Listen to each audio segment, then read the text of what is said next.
పెళ్ళైనా పండగైనా వేడుక ఏదైనా పట్టు చీరల ప్రత్యేక వేదిక వారాహి సిల్క్స్. నమస్కారం, వెల్కమ్ టు సుమన్ టీవీ. నేను గీతాంజలి. ప్రస్తుతం మనతో పాటు భారతీయ శంకరపీఠం వ్యవస్థాపకులు, ప్రముఖ ఆధ్యాత్మికవేత్త, బ్రహ్మశ్రీ అన్నవరపు తిరుపతిమూర్తి అవధాని గురువు గారు ఉన్నారు. వారితో మాట్లాడదాం. గురుగారు నమస్కారం అండి. ఓం శ్రీ మహాగణాధిపతయే నమః. అందమైన వేళ్ళకి చక్కటి ఉంగరాలండి. అవునండి. వెంకటేశ్వర స్వామి వారు అలా నుంచునున్నారంతే. అలాగే లక్ష్మీ అమ్మవారు, సాయిబాబా, వినాయకుడు, హనుమంతుల వారి ఎంత చక్కగా పెట్టుకుంటున్నారో ఉంగరాలు. అయితే నేను ఇలా పలానా గ్రూప్ ఆఫ్ పీపుల్ లా కూర్చున్నప్పుడు డిస్కషన్ వచ్చింది, అసలు అలా దేవుడి విగ్రహాలని మీరు దేవుడి రూపుల్ని అలా ఉంగరాలుగా పెట్టుకోకూడదు అని. కొంతమంది అక్షరాలా నిజమమ్మాది. నిజమా? అక్షరాలా నిజం. ఇది ఎప్పటి నుంచో పెట్టుకుంటున్నారు కదా గురువు గారు. అందుకని ఎప్పటి నుంచే పాపం మనం చుట్టుకుంటూనే ఉంటుంది. దీనివల్ల దోషం ఏంటండి అసలు? మీరు ఆడవాళ్ళగా కూర్చున్నారు కాబట్టి ఇక్కడ నేను కొన్ని మాటలు మాట్లాడకూడదండి. కానీ మీరు ఒక విషయం గురించి ప్రశ్నగా అడుగుతున్నారు కాబట్టి 10 మందికి చెప్పడం కోసం చెబుతున్నా. ఇది చాలా మంది అడిగారు. ఎప్పుడూ కూడా చేతులకి భగవద్దత్తమైన ఉంగరాలు పెట్టకూడదు.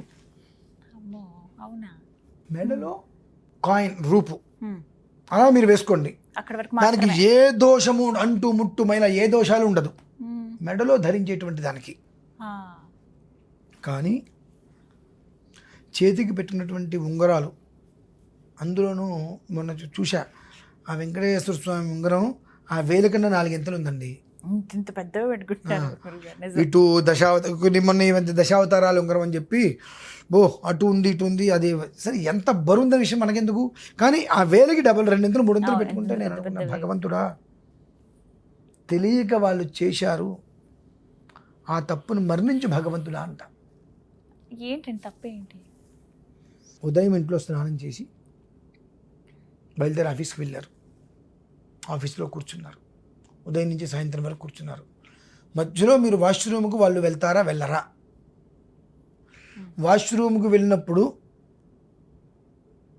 మీ చేతిగా ఉంగరం ఉంటుందిగా, అక్కడ వరకు మీరు వాష్రూమ్కి వెళ్ళినప్పుడు మీరు చేతిగా ఉంగరం ధరించినప్పుడు అది ఎంతవరకు మీకు అది ఉపయుక్తంగా మీరు చేసేటువంటి పనికి అక్కడ దానికి మీకు ఎంతవరకు ఉపయుక్తంగా ఉంటుందనేటువంటి విషయం ఆలోచించుకోవాలి. అది ఒక్కసారి గమనిస్తే చేతికి ఎవరు ఉంగరాలు పెట్టుకోరండి.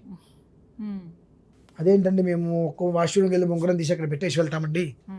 చెప్పటం వేరు, ఆచరించడం వేరు. మేము ప్రశ్న చేస్తే వెంటనే ఎక్కువ తీసి పక్కన పెట్టేసి వెళ్తామండి అని చెప్తారు. ఆచరణలో వస్తుందా పని? ఆచరణలో రాదు. 24 గంటలు అమెరికాకి ఫ్లైట్లో వెళ్తారు, మధ్యలో వాష్రూమ్కి వెళ్ళాల్సి వస్తుంది. మీరు తీసి అక్కడ పెట్టి వెళ్తారా? కాదు కదండి. అంటే చేతికి ఎందుకు ఉంగరాలు పెట్టుకోకూడదు అని అంటే కొన్ని పరిస్థితులతో అస్పృశ్యమైనటువంటి స్పృశించవలసిన పరిస్థితి వస్తుంది. ఆ వాటిని స్పృశించినప్పుడు నీ చేతికి ఉన్నటువంటి ఆ భగవంతుడి ఉంగరం ఉన్నప్పుడు ఆ అస్పృశ్య దోషమైనటువంటిది ఎంతవరకు నీకు ఆపాదిస్తుంది అనేటువంటి విషయాన్ని గమనించుకోవాలి. ఆ కారణం చేతనే భగవంతుడు ఉంగరాలు చేతికి పెట్టవద్దు. అసలు ఏ రూపు కూడా. అదే ఇక్కడ కనుక మగవాడు కూర్చున్నట్లయితే ఇంకా దారుణంగా చెప్పేవాడినండి, నేను పచ్చిగా చెప్పేసేవాడిని. అంటే ఇంక ఇప్పుడు ఎలాంటి వీడియోలు వస్తున్నాయంటే గురువుగారు, ఇప్పుడు ఉదాహరణకి లక్ష్మీ అమ్మవారిది అనుకోండి, ఎటువైపుకి పెట్టాలి, పాదాలు ఎటు రావాలి, శిరస్సు ఎటువైపు ఉండాలనేవి కూడా నీట్గా ఎక్స్ప్లెయిన్ చేసి చెప్తున్నారు. అంటే పెట్టుకోవచ్చు. వినే వాళ్ళకి బుద్ధి జ్ఞానం లేదు, చెప్పే వాళ్ళకి అసలు విషయ పరిజ్ఞానం లేదు. అంతేనా? కొంచెం లాజిక్ అమ్మా, కొంచెం లాజిక్ ఆలోచించండి. మీకు చెబుతున్నా నేను, కొంచెం లాజిక్ ఆలోచించండి. దేవుడు, మీరు మామూలుగా ఏదైనా బంగారం పెట్టుకోదండి, కానీ దేవుడి రూపం ఉంది అన్నప్పుడు అది పెట్టుకున్నప్పుడు మీరు వాష్రూమ్లోకి వెళ్ళేటువంటి పరిస్థితుల్లో మీ యొక్క స్థితిగమనాలు ఎలా ఉంటాయి, తర్వాత మేము చేతులు కడుక్కుంటాం కదండి అనొచ్చు. కానీ మీరు చేతులు కడుక్కున్నా కాళ్ళు కడుక్కున్నా అస్పృశ్యమైనటువంటి పరిస్థితులలో మీరు స్పృశించవలసిన పరిస్థితి వస్తే ఆ చేతికి అనేటువంటిది ఆ ఉంగరం ఉన్నప్పుడు మీకు అది ఎంతవరకు అది దోషమా కాదా అని ఒక్క విషయాన్ని మీరు అర్థం చేసుకోగలిగితే దేవుడి విగ్రహాలు చేతికి పెట్టుకోండి, మెడలో వేసుకోండి, మెడలో వేసుకోవచ్చు, శుభ్రంగా వేసుకోవచ్చు. లేదు ఒకవేళ మీకు ఖచ్చితమైన నిర్ధారణ ఉంది, నేను పక్కన పెట్టి వెళ్తా అంటే అది మీ ఇష్టం.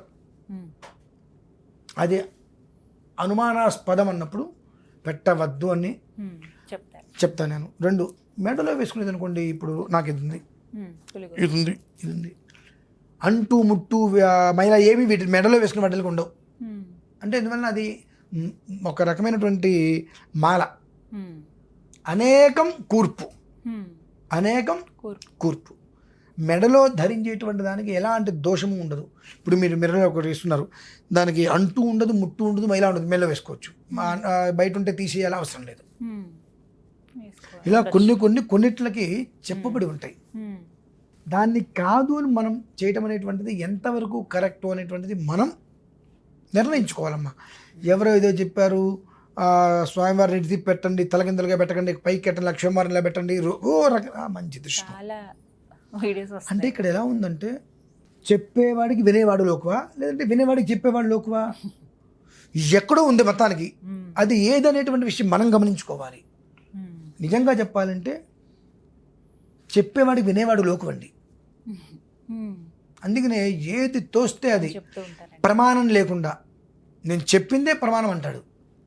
గ్రంథం ఉందా, నేను చెప్పాగా నువ్వు విను, నా మాటే శాసనం అన్నట్టుగా అనిపిస్తూ ఉంటుంది. ఇటువంటిప్పుడు నాకు కొన్ని గుర్తొస్తాయండి. ప్రజ్వలిత అగ్ని శిఖాసదృశ సమాన్వితుడైన మార్కండేయ మహర్షి వారు జ్ఞానం ఏమాత్రము లేని వాళ్ళు వీధి వెంబడి తిరిగి బ్రహ్మోపదేశం చేస్తాము, మేమంతటి వాళ్ళము అని ప్రవచనాలు చేస్తామని చెప్పి చెబుతూ ఉంటారని చెప్పి భారతంలో అరణ్యవాసం పూర్తి చేసుకుని అజ్ఞాతవాసానికి వెళ్ళేటువంటి సమయంలో ధర్మరాజు వారికి వివరిస్తారు. నాకు కొంతకాలం ఇవన్నీ చూస్తుంది ఇదే కనిపిస్తుంది. జనాలకి ఈ మాత్రం కొంచెం కూడా వాళ్ళకి నాలెడ్జ్ లేదా, వినే వాళ్ళకి చిన్న చిన్న విషయాన్ని కూడా మనం ఎందుకు పసిగట్టలేకపోతున్నాం, ఎందుకు అర్థం చేసుకోలేకపోతున్నాం అనేటువంటిది అనిపిస్తూ ఉంటుంది. చెప్పాలి, ఎట్లా చెప్పాలి, ఇవాళ మీరు అడిగారు ఈ రకంగా అంతేనమ్మా. కాబట్టి ఎప్పుడూ కూడా ఇక మీరు ఏదైనా పెట్టుకోండి, మెడలో వేసుకునేవి ఏవైనా పర్వాలేదండి. మెడలో అయితే వేసుకోవచ్చు విగ్రహాలు ఏదైనా మెడలో వేసుకోవచ్చమ్మా.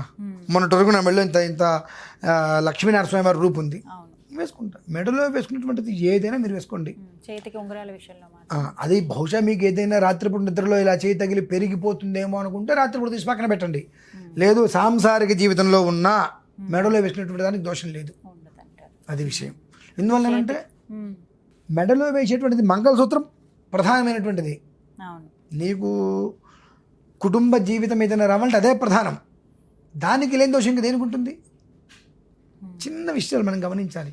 కాబట్టి ప్రతిదీ కూడా దానికి బలాన్ని చేకూర్చేవి. నువ్వు మెడలో ఒకటి ఎందుకు వేసుకున్నావు, దానివలన నువ్వు వృద్ధి కలగాలి. నువ్వు వృద్ధి కలగాలంటే నీ మాంగళ్యానికి బలం రావాలి. నీ మాంగళ్యానికి బలం రావడం అంటే అతను క్షేమంగా ఉండటమే కదా.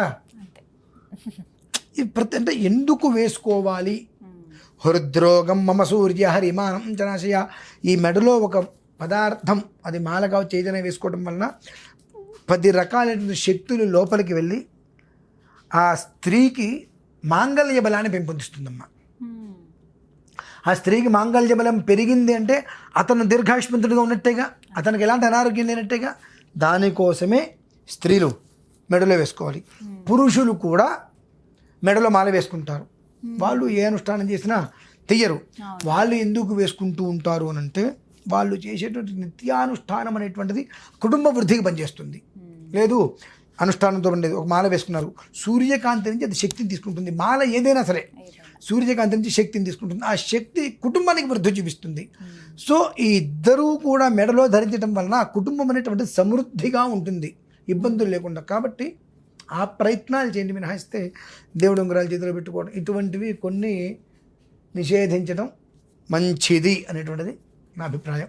అదే ఈ మధ్య అవే చూస్తే సింహం లాంటివి ఒకటి పెట్టుకుంటున్నారు గురువు గారు. మీరు బొమ్మలు ఏవైనా పెట్టుకోండి అమ్మా. సింహం లాంటి పర్వాలేదు, ఇక బొమ్మ అనేటువంటిది ఏదైనా పెట్టుకోండి. తాబేలు పెట్టుకుంటున్నారు, పర్వాలేదా?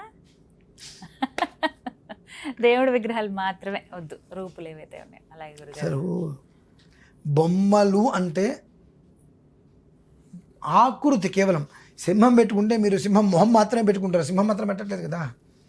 కాకపోతే ఏమిటి అంటే ఏదన్నా పేర్లు అక్షరాలు లేదంటే మామూలుగా రింగ్స్ తప్పితే ఏదైనా పెట్టుకుంటున్నప్పుడు కాస్త జాగ్రత్తగా ఆలోచించి మీరు వెళ్ళేటువంటి గమనాన్ని చూసేటువంటి విధానాన్ని అనుసరించి ఎందుకు అనకూడదు. కానీ పేకాట ఆడే వాళ్ళని చూశాను, ఇట్లా తగిలిచ్చాడతాడు.